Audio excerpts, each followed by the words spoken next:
তাহলে 1971-এ ভারতের যে সহায়তা বাংলাদেশের স্বাধীনতা সংগ্রামে সেটা একটা বিজনেস ট্রানজাকশন ছিল। প্রজন্মের পর প্রজন্ম আমরা কেন ভারতের প্রতি কৃতজ্ঞ থাকবো? এর কোনো যুক্তি না। ভারতও যে বাংলাদেশকে সহায়তা করেছিল 1971 সালে জিওপলিটিক্যাল কারণে, কারণ ভারত চেয়েছিল 1947 সাল থেকে পাকিস্তানকে ডিভাইড করবার জন্য।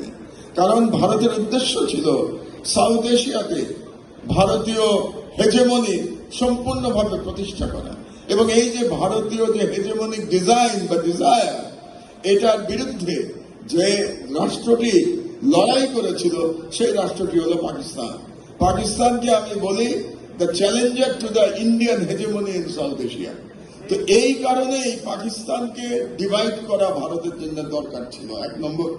2 নম্বর হচ্ছে ভারতের যে 7 সিস্টার, এই 7 সিস্টারের সাথে মূল ভূখণ্ডের কোনো যোগাযোগ নাই বা অত্যন্ত ন্যারো যোগাযোগ আছে, যেটা আমাদের উত্তরে চিকেন নেকের মধ্যে দিয়ে, খুবই ন্যারো চিকেন নেকের মধ্যে দিয়ে, এবং চিকেন নেক কেটে গেলে তাহলে সম্পূর্ণ যোগাযোগ বিচ্ছিন্ন হয়ে যাবে। এই জন্য ভারতের উদ্দেশ্য ছিল বাংলাদেশের ভেতর দিয়ে একটা করিডোর তৈরি করা, যে করিডোরের মাধ্যমে ভারতের মেইনল্যান্ড থেকে 7 সিস্টারের দিকে তারা যাতায়াত করতে পারবে, তাদের পণ্য নিতে পারবে, জনগণ যেতে পারবে, তাদের সেনাবাহিনী যেতে পারবে।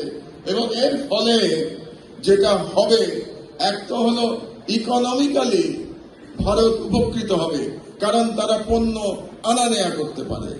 আর দ্বিতীয় কারণ হলো ভারত চেয়েছিল যদি চীনের সাথে ভবিষ্যতে ভারতের কোনো যুদ্ধ হয়, তাহলে যদি এই করিডোর পাওয়া যায়, তাহলে চীনের সাথে তারা যুদ্ধ করতে সক্ষম হবে। অর্থাৎ চীন তাদেরকে কাট অফ করে দিতে পারবে না, 7 সিস্টারকে আলাদা করে দিতে পারবে না। সেই কারণে ভারতের জন্য প্রয়োজন ছিল বাংলাদেশের মধ্যে দিয়ে একটা করিডোর তৈরি করা, এবং সেই করিডোর তৈরি করতে গেলে বাংলাদেশকে একটি আশ্রিত রাজ্যে পরিণত করা ভারতের জন্য কম্পালসারি ছিল।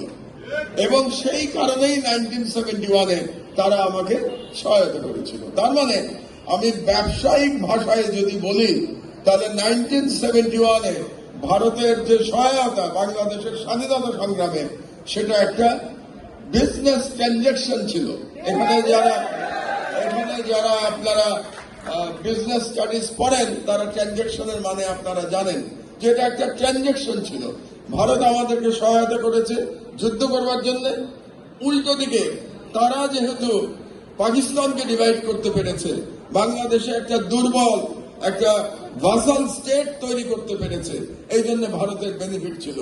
তো বিজনেস ট্রানজাকশন যখন হয়, তখন কি এক ব্যবসায়ী আর এক ব্যবসায়ীকে কৃতজ্ঞতার কথা বলে নাকি?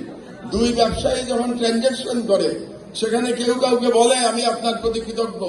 তো যদি না বলে থাকে, তাহলে প্রজন্মের পর প্রজন্ম আমরা কেন ভারতের প্রতি কৃতজ্ঞ থাকবো? এর কোনো যুক্তি না। তো এই যে বয়ান, যেই বয়ানের 2টো পা ছিল, 2 লেগ, একটা হচ্ছে ভারতীয় কৃতজ্ঞতা আর একটা বাঙালি জাতীয়তাবাদ, এর মাধ্যমেই বাংলাদেশে কালচারাল হেজেমনি তৈরি করা হয়েছিল।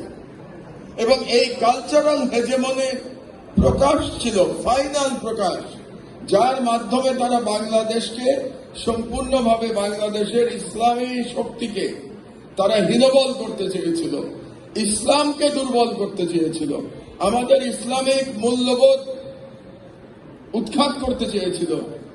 সেটার প্রজেক্টের নাম হলো গণজাগরণ মঞ্চ, যেটা শাহবাগে মঞ্চস্থ হয়েছিল 2013 সালে। এবং